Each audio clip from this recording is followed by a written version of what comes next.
as Castle reached the untradeable level for your San Antonio Spurs. You are Locked On Spurs, your daily San Antonio Spurs podcast. Part of the Locked On Podcast Network, your team every day. Welcome back to Locked On Spurs right here on the Locked On NBA Network. I'm your host, Jeff Garcia, Spurs writer for KENS 5 San Antonio. Glad to have y'all back. Hope y'all having a great day. And we thank you for making Locked On Spurs your first listen every single day. Free and available wherever you get podcasts. Subscribe to the Locked On Spurs newsletter. The link is in the description below on the YouTube side of things. Click on it. Go up there. Subscribe. All that good stuff is free. A good companion piece to Locked On Spurs. Today's episode is brought to you by FanDuel. You can start the season with a big return on FanDuel.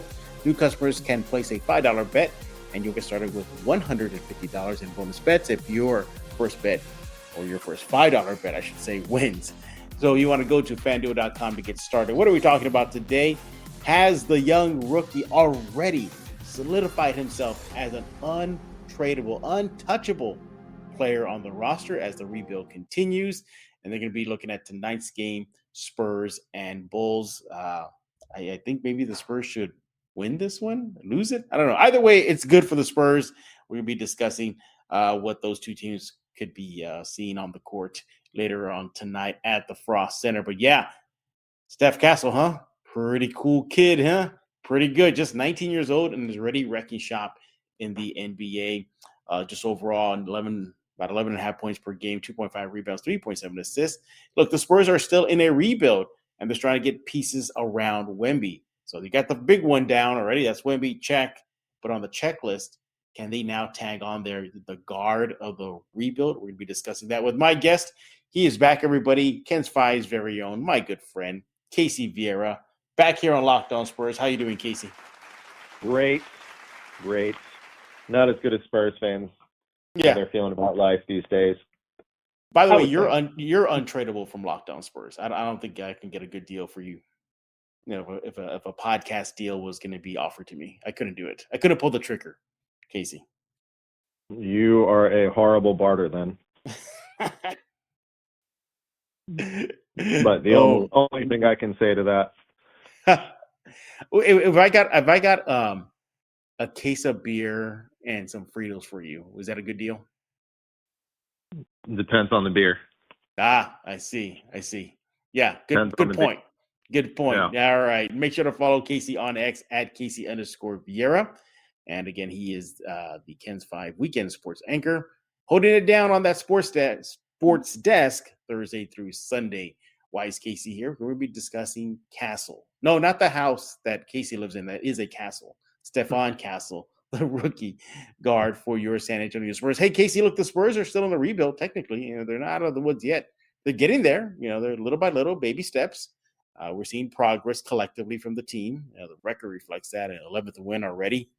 Took them quite a while before they got an 11th win last season. So there is progress.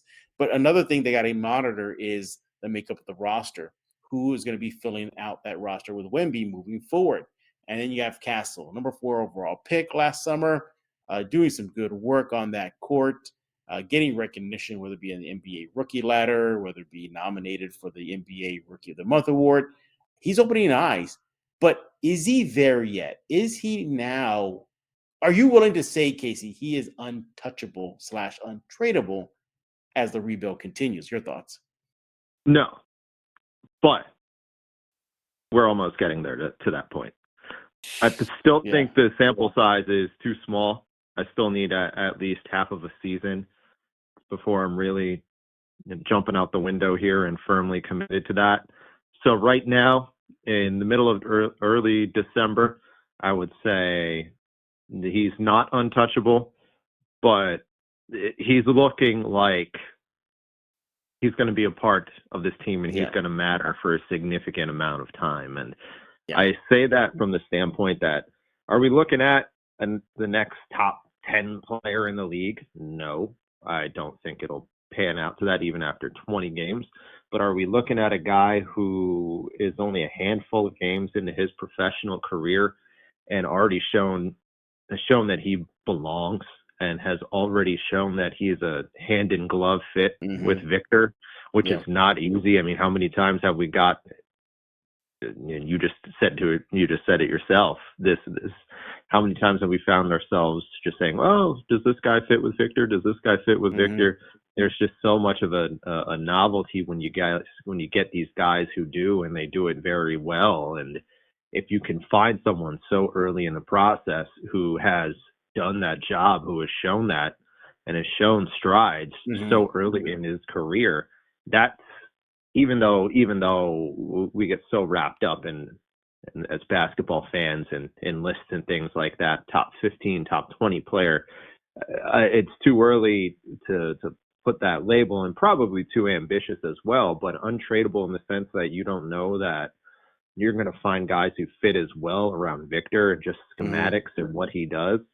That type of stuff is invaluable, fitting right into your role. And right now he's been able to do exactly that and then some. So to answer your question, no, he's not untouchable, but it's trending pretty good in that direction. Yeah, I may not need a larger sample size as maybe you do, but I'm nearly there. I'm by next week I might be. Yep, put it on him. He's untouchable. This kid is just amazing. It's just amazing. He's just 19 years old. He's using his body well, penetrating to the lane. He's openly said that the game's already slowed down for him. Even Victor was like, Victor says, it took him about 50 games to get going and adjusting to the league. Castle said it after week 2. So that's good sign. And look, obviously he's confident. He's super confident. He's not going to say, I still need more time. I'm not there yet. But nevertheless, the numbers don't lie. And the numbers that he's putting up is just ridiculous. Heading into tonight's game versus the Bulls in his last 5 outings, 15.2 points per game. Casey, 2.2 rebounds, 3.8 assists, doing all that in about 32 minutes. And the last 5, he's gotten the starting nod. He started all 5 of his previous games. Are there some warts to his game? Sure. Field goal shooting is a little off. Again, in the last 5, he's shooting about 39%. He's getting to the free throw line about 4 times. I want to see that go up a bit.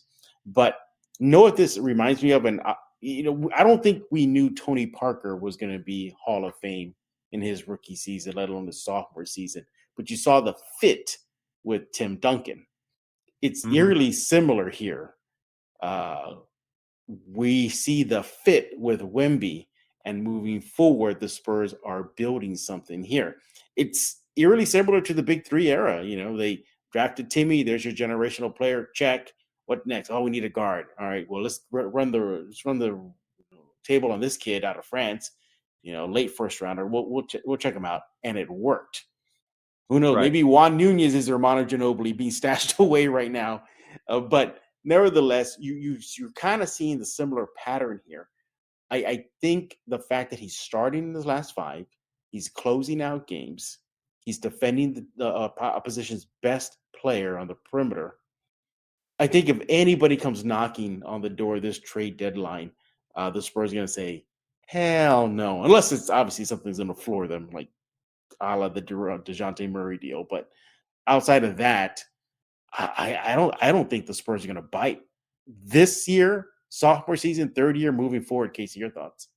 Yeah, I don't think they would neither, unless the Godfather of offers came across. Yeah. I know there's everyone likes to talk about the Giannis thing too, but it's pie in the sky. Unless that comes across, it's not. I don't see any sort of scenario where that happens, because that fit is just invaluable.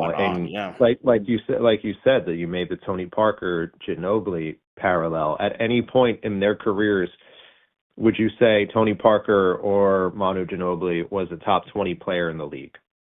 No, probably not. No, right? Probably not. Maybe top 25, 30, yeah, but more often than not in their primes, generally, they were not top 20, even top 25 players. But the Spurs, those 2 guys were probably, in all likelihood, and for the sake of the conversation, because we know the Spurs didn't trade a whole lot, make a whole lot of major moves at that time. But for the sake of the conversation, should it have presented itself, those 2 guys are probably almost as untouchable as anyone on Well, as anyone is close to Duncan on that team, you're not moving.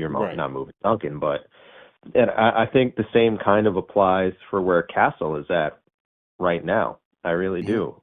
And go ahead. Oh, no. I was just saying, I completely agree with you. I think as of this moment, and you're right. Yes, it is just a little over about 20 games ish into his rookie season. There's a lot more of a learning curve to go for him. But you're seeing the seeds already of eye-opening plays. It doesn't have to be a dunk. It doesn't have to be, some half-court shot. Just the defensive things that he does, the smart passing. Obviously, he blends well, gels well with Wemby, and that is more important. You want job security in San Antonio, you jive with Wemby on the court, and so far it's been good. We're talking with Casey Vieira of KENS 5. Follow him on X at Casey_Vieira. We're talking about Steph Castle and is he untouchable? We're going to look at some of the numbers more and then preview tonight's Spurs Bulls game right here on Locked On Spurs. But first, I want to talk to you about Chime Financial. We all hit a point where we realized it was time to make serious money moves. Take control of your finances by using Chime checking account with features like no maintenance fees, free fee overdraft up to $200, or getting paid up to 2 days early with direct deposit. You want to go to chime.com/NBA right now. Look, Chime allows you to overdraft up to $200 again with no fees. And Chime helps you make progress with fee-free overdraft up to $200. You get spotted on debit card purchases and cash withdrawals. No monthly fees or maintenance fees. Over 50,000 fee-free ATMs. Chime has spotted members over 30 billion. That's right, 30 billion bucks. Look, friends give friends a boost, right? Eligible members get complimentary boost to temporarily increase a friend's spot me limit. When you give a boost, they can boost you back to temporarily raise your limit. Set up direct deposits in your Chime account after qualifying direct deposit of $200 plus.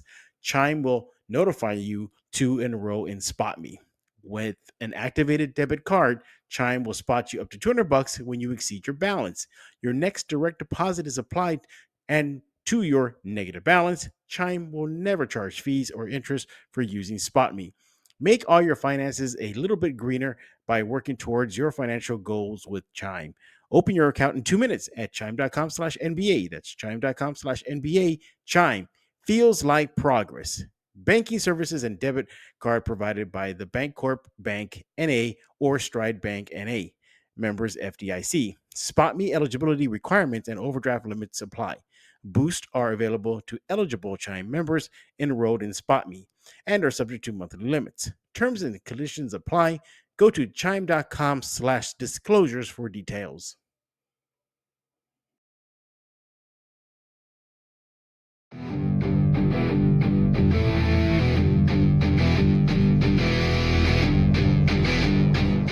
We're back on Locked On Spurs with Casey Vieira. Follow him on X at Casey_Vieira. He is the weekend sports anchor for KENS 5 TV and also the only man I ever seen defeat Hulk with one punch. Way to go, Casey. You're stronger. You're so strong. You shut down Hulk easily. Sure. Run with it, Casey. Just roll with it. I was gonna say whatever you say. I guess I'm Thanos then. Yeah. Hey, that's it. Not a bad thing. That's not a bad thing. Again, we're talking about Steph Castle, and is he untouchable? Has he already reached the untradeable status with the Spurs as the rebuild continues? Well, maybe. Casey needs to see a bigger slice of the pie first. I'm already there, nearly there. I'm just a breath away from saying that. All right, we look at Castle here. And just distribution. Just look at that. Obviously we know he connects well with Wemby, but you look at even a guy like Julian Champagnie. He's connected with him, and Champagnie's made shots off of Castle assists 12 times already this season. The little things like that, he finds that open guy like a Champagnie who's been one of the better knockdown shooters for the Spurs this season. And he's doing a little bit of everything. He's showing his ability to drive to the paint. He's developing a better mid-range game as the season goes on, and his three-point shot is still a work in progress. But the point is that he's showing he could be a three-level scorer. Defensively, I mean, do we even have to go into those numbers? I mean, seriously, what he did to Steph Curry in the Spurs win over the Warriors, he just makes life miserable. If anything, that defensive tandem, Area 51, is going to be locking down oppositions for quite some time, aren't they, Casey? Again, I'm not ready. I'm not as ambitious as you are to say, make proclamations that this is what it's going to look like for years on end, but it's certainly trending the right way. For me, you mentioned the numbers a little bit, and you know me, I've always been more of an eye test guy than numbers and metrics guy. And I think I don't, even though the numbers are solid for Castle, I don't get blown away by it one way or another. I'm more of just an eye test. Like I said, I'm more of an eye test guy, and seeing how much I feel not that I'm one of these OGs over here, but I feel like I've watched basketball long enough to recognize when a guy belongs out there on the floor and when a guy doesn't belong out there on the floor. And on both aspects, on both fronts, you see from a fluidity standpoint with him, the ball moves better. The ball moves better when he's out there and he's playing off the ball or playing with the basketball. Right.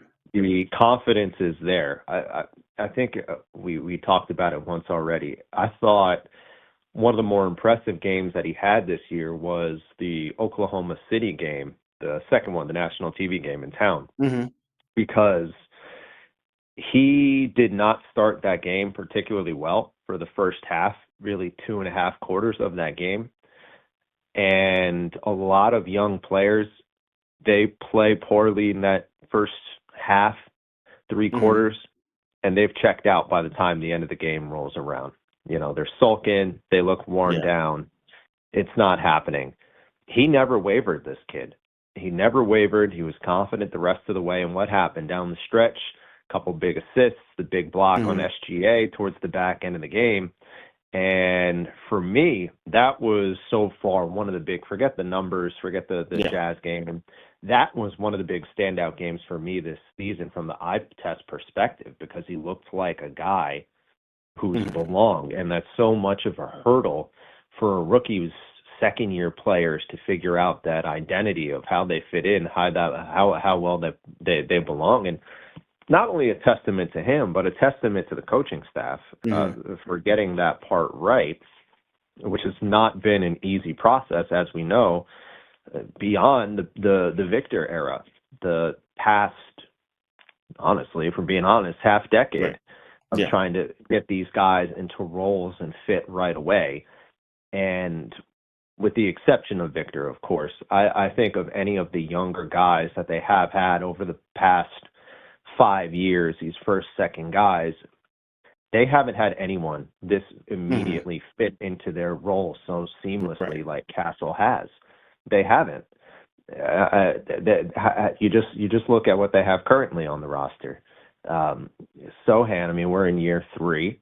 It has been up and down, hasn't found a true role. He's getting pretty close to it, but still no real true identity yet to what he is. Keldon Johnson, a testament to him here, they've had him in every which way role possible, but never a true role. And now he's actually found a role, ironically enough, that appears to be working out for him. How many of these other guys have we talked about? Like Lonnie Walker, we're waiting to see his part, and that didn't work out. Point being, you get what I'm saying. I get what you're saying. They haven't had a guy so early in his career just fit in so seamlessly like they have over this first quarter of the season with Castle. Who do you think was the last rookie to make this kind of impact? Was it Kawhi? With the exception of Victor, you mean? Yeah, exception of Victor. So excuse me. Yeah, sorry. Probably Kawhi. Yeah, I can't think of anybody else. Yeah, I think Kawhi maybe was the last. And even then, Kawhi took a while to get going. He wasn't the Kawhi that we saw in his peak pre, Crazy's injuries every day, until about maybe year 3 or 4 when there was something going. Vassell, I think, did Vassell have? No, Vassell didn't have this kind of impact, right? I don't think he did. I don't think so. Maybe you can make an argument for Keldon. Maybe Well, because Keldon wasn't year. Keldon, I mean, maybe in year 2, but Keldon was pretty much stapled to the bench before in that 1920s rookie season. It wasn't until the bubble happened in which we saw Keldon get more burn. Yeah. But I mean, I think he had probably only played in a dozen, maybe 20 games by the time that the season shut down that year. Yeah. You didn't see him at all. I mean, and I would probably say Kawhi to answer that question. Yeah. But you think about it's kind of excuse me, it's kind of tough to. Sorry, I was wearing battle worn against Hulk, like you were saying. I feel like it's kind of tough to answer that question because when you think back as deep as what it is, half those times rookies weren't, with the way the Spurs were set up as an organization, they weren't dependent on rookies, second-year guys as much as they are currently over the past, well, obviously present day and previous 5 years. So it's kind of tough to figure out the answer to that question. But the answer to that question probably is Kawhi Leonard. Yeah. And in the immediacy, he probably has fit in better sooner than Kawhi did because that type of thing wasn't tasked. It wasn't tasked on Kawhi so early. They didn't need him to. I mean, if they did task it to him, I'm pretty confident that it would have worked out in a similar fashion. Yeah, I think so too. I still think Kawhi's the answer to that question. Yeah, that Kawhi, when Kawhi came here, it was still probably the trail end of the Big Three era, and they were still effective. They weren't at their peak, but they were still there. They really need him to rely on him. Now they're having to rely on the rookie Castle to do more because this team is still in a rebuild. Yes, they are, everybody. I hate to break the news to you. They're still in a rebuild mode, but he's definitely a big piece. Interesting, though, so far through his games played already, the Spurs have used him more as a shooting guard than point guard. Only 3 times did he play point guard so far. Here's a question I'm gonna pose back at you. What's up? Because we're talking about the roles and players finding an identity with this team, and I think part of the reason that they're winning is they're having guys beyond Castle fit into roles that they're designed for. Is for the betterment of the team and from a rotational standpoint, is it better to leave Devin Vassell stapled to the bench? Not stapled to the bench. I know what you're not saying. stapled to the bench. Have Devin Vassell continue to come off that bench as scoring because you feel a lot more confident with Vassell leaving that second unit shooting the basketball than you do, as much as we praise Castle. Yeah. As the main facilitator on the offensive end coming off the bench, you don't feel as good. No. But as a guy who can keep the offense fluid in the first half, you know, do you roll with a lineup of Paul Castle, Barnes, Sohan, Wemby? Or what about taking Barnes? What about taking Barnes? Barnes off that starting 5 and putting? I'm thinking more from the standpoint of just getting another shooter off the bench. Yeah, no. I guess good problems to have. But point being, do you think as well as Castle has played in the starting lineup and as well as Vassell has played coming off the bench, and of course he'd get still get the same amount of minutes. We're not suggesting a minute spread here. Do you think that type of thing should be the new norm? Yeah. Well, too early to say. Well, I'm going to answer that question with not the eye test, with some numbers. So I'm going to give you some numbers in a few seconds. But we are talking with Casey Vieira of KENS 5 TV, the Weekend Sports Anchor. Follow him on X at Casey_Vieira. When we get back, we're going to continue the talk about Castle, starting unit, is he untradeable? And then quickly preview tonight's game, Spurs Bulls at the Frost Center. So, the Spurs are back in town. We'll be discussing that and more. But first, I want to talk to you about FanDuel. Hey, I want to talk to you about FanDuel. Get ready to tackle the NFL action with FanDuel, America's #1 sports book. Because right now, new customers can bet $5 and get $150 in bonus bets if you win.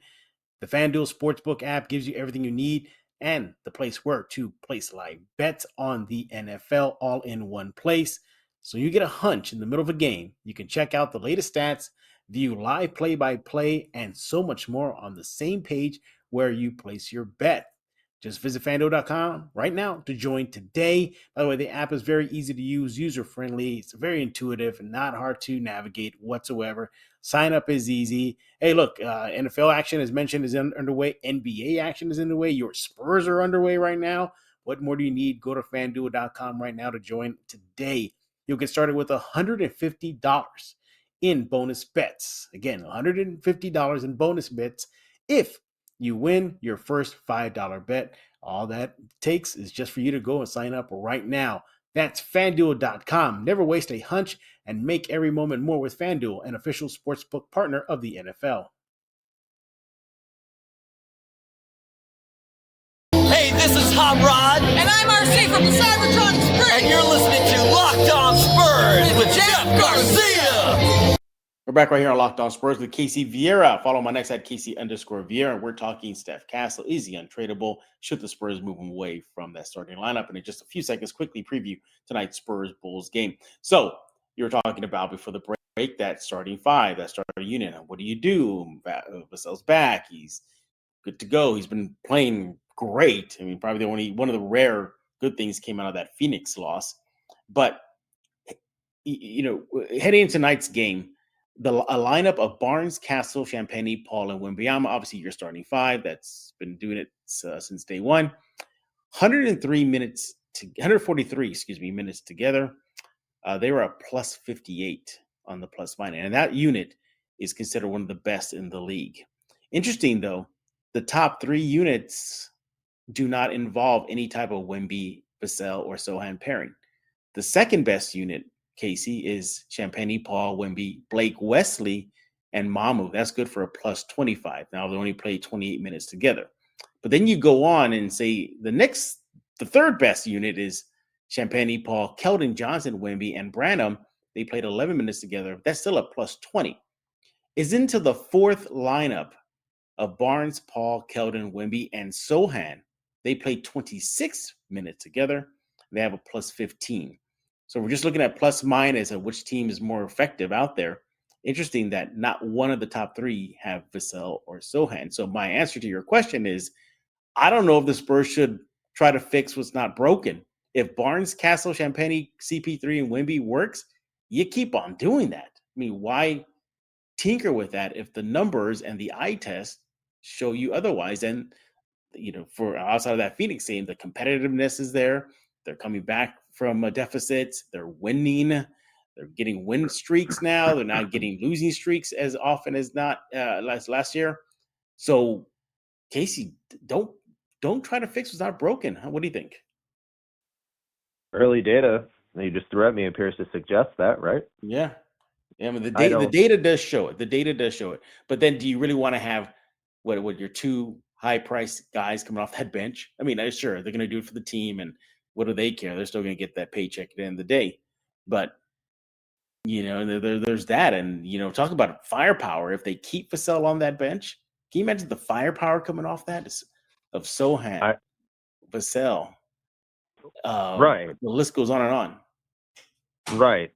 And that's why, at least on the Vassell front, I think the Sochan part is a little bit stickier.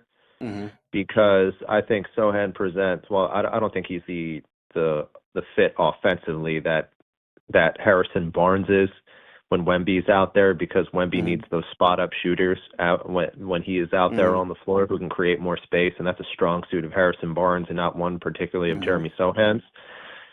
So I think that's going to be a little bit more of the stickier situation to figure out that dynamic right there between the two. But the aspect of bringing Vassell off the bench really appears to that appears to be an answer to kind of a, I don't want to call it a woe, but kind of a woe, something like that can just be consistency. And what I like where they're at right now is that, and I alluded to it before, and maybe the data would kind of suggest this as well, is that the guys who are in these roles right now are really the guys, the roles we essentially envisioned them as they advanced into the league. Like, you look at what Trey Jones was. I think a lot of us would acknowledge last year, Trey Jones is not your starting point guard for 82 games. But is Trey Jones a good backup point guard? Yes, he is. Is Devin Vassell, are we confident that he's going to turn into an elite 2 guard? I think collectively, no. A lot of Spurs fans, rational Spurs fans, are saying, no, probably not. But he's going to be a very consistent scoring option off the bench or in a role where he's given that, depending on the unit. Right. And that's what they've discovered right now. No, and maybe, you know what I mean? Yeah.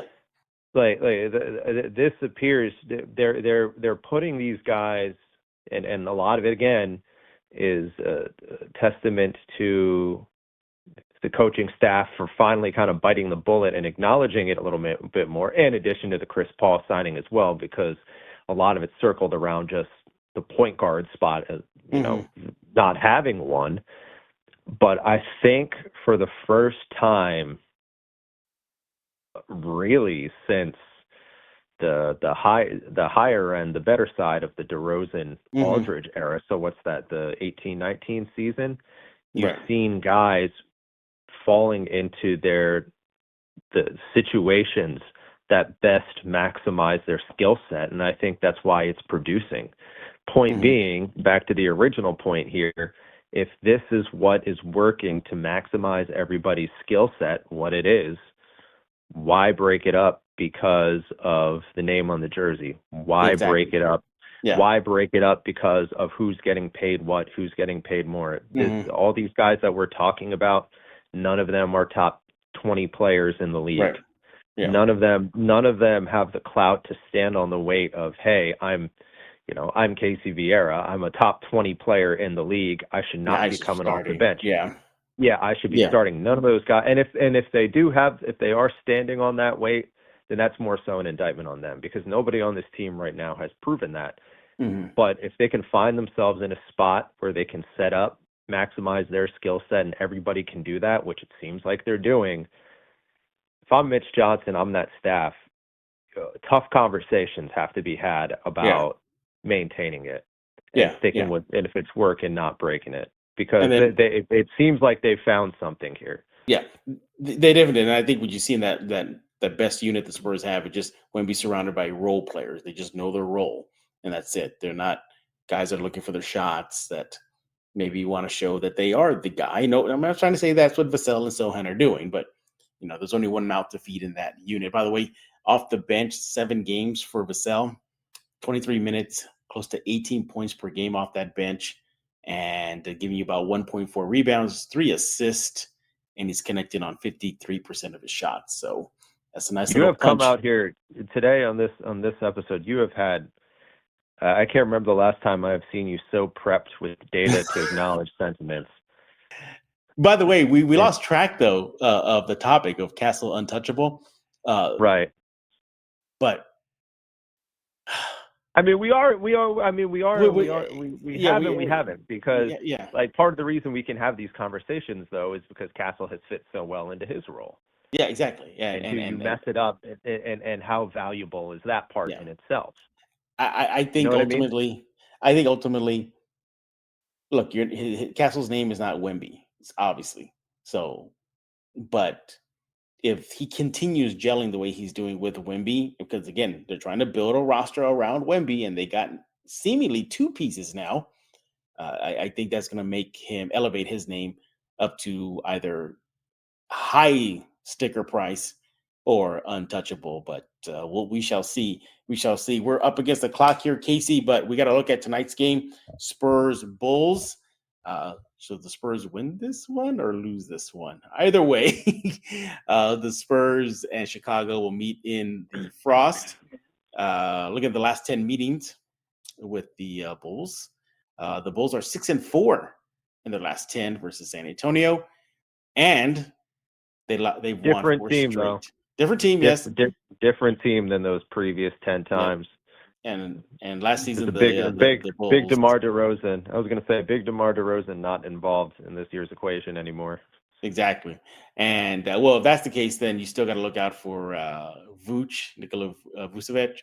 He's averaging 18 points per game, 10 rebounds per game in his last 5 games versus San Antonio. And he's had 15-plus rebounds twice during that span. So, Kobe White's good. Yeah, he's really Kobe good. White's not going to be on that.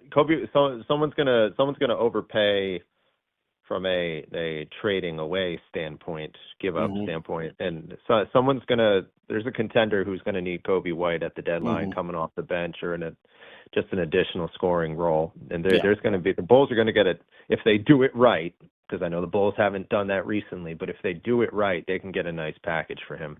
Oh, for sure. Yeah. Pause. But anyway, I could. You might have to do the show close after that, because who knows where we're going from here. Yeah. Let the puns begin, everybody. But nevertheless, the Spurs will begin a 3-game homestand. Now that they're out of the NBA Cup tourney, they're going to go to Portland after this quick 3-gamer in San Antonio. And the Spurs, hopefully they'll get back on the winning track, shake off that bad play versus Phoenix. But there you have it. Quick Spurs Bulls preview. For the Spurs, Wemby, just don't go scoreless for an entire half like you did versus Phoenix. Not good. Not good. Not a good remedy to win basketball. Not gonna happen. Don't do that. Spurs Bulls again tonight at the Frost. He is Casey Vieira. Follow him on X at Casey_Vieira. Doing all things for KENS 5 TV during the weekend. All sports covered. What's going on in your neck of the woods? Figuring out where UTSA is going bowling. That's true. The next couple of days. Yeah. So that'll be nice. That'll be nice. Yeah. Well, and hopefully a little excitement around UT around these parts, as we know. That's for sure. Also, I think so. NFL still going. Local football, high school football still going. So. Oh, of course. Yeah. I mean, we're kind of on the ropes here. We're kind of backs against the wall. We only got, as of this recording, 4 teams from our area left in the Elite Eight. So we're looking a little grim at this point, but we'll see what happens. There you go. That's why you got to follow Casey on X at Casey_Vieira and watch him on KENS 5 TV Thursday through Sunday, holding down the sports desk for the TV station. Once again, we appreciate you, Casey, for stopping by here at Locked On Spurs. And we thank you all for making Locked On Spurs your first listen every single day. Free and available wherever you get podcasts, iTunes, Spotify, KENS 5 Plus app. You know where to go. Also on the YouTube side of things, click on the link below for the subscription. Yes, Locked On Spurs newsletter. Subscribe to it right now. Nice companion piece for Locked On Spurs. Just hit your inbox, your email inbox every single day, Monday through Friday. We'll be back tomorrow. Brace yourselves, everybody. Good old Mike Jimenez will be back to close out the week with us here at Locked On Spurs. Gee, I wonder what he's going to be talking about, Sohan. So we'll be discussing that and more. He has an interesting take. In other words, I'll just sum it up for you guys. He doesn't want to see Sohan on the court anymore, but I'll let him explain that tomorrow on Locked On Spurs. It's good for attention, that's for sure. Casey, he definitely brings that attention. So we'll see. Yeah. I was going to say, Mike Jimenez with a stance, stunning. Yeah, exactly. Yeah, we'll see what stupidity Jimenez is going to bring tomorrow on Locked On Spurs. So for Casey Vieira, I am Jeff Garcia. We're going to put a lock on this episode of Locked On Spurs.